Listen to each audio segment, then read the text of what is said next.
Bhutan is a very small country snuggled in between India and China on the eastern edge of the Himalayas. It has a population of less than 1 million people, so it doesn't pop up in news headlines very often when discussing the hot-button geopolitical topics of the day.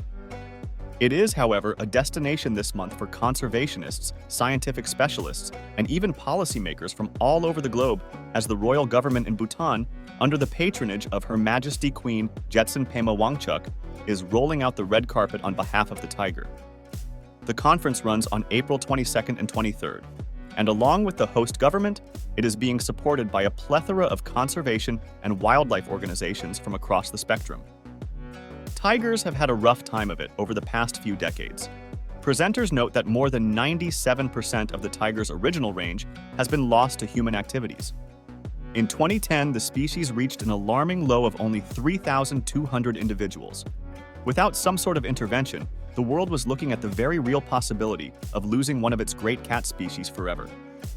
Organizers stress that, over the past 12 years, significant progress has been made through both landscape and site-based conservation interventions, improved estimates, and financial commitments. As a result, the latest estimate indicates that there are around 4,500 tigers remaining in the wild.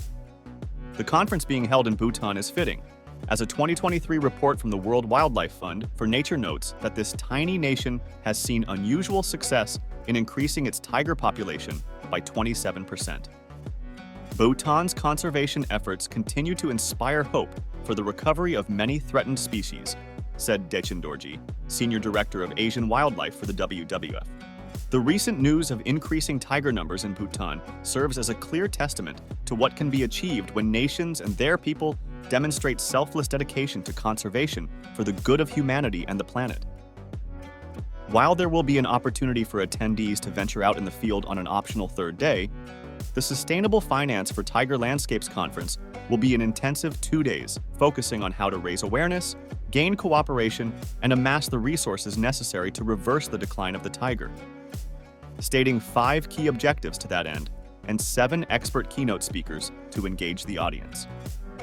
The overriding goal is to raise an additional $1 billion toward tiger conservation by the target date of 2034.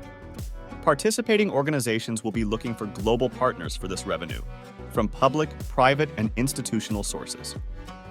One of the most important tasks in improving the survivability of the tiger is improving their habitat.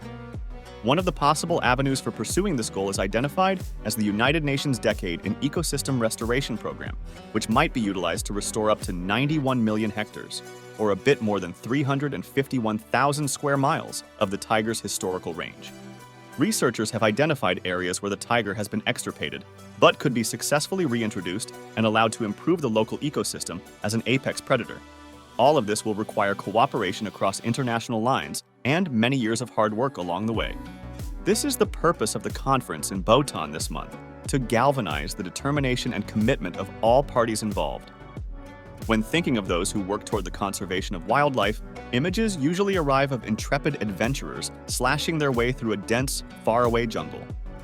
The truth is that paving the way for an endangered species in the wild often involves endless hours of logistics, tedious paperwork, finance, and finding a pathway through the bureaucratic mazes of numerous government and corporate offices.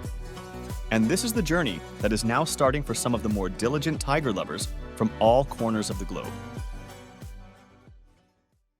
Don't stop here. Find out more. Visit the links in the description below for more in-depth information on the stories presented in this video.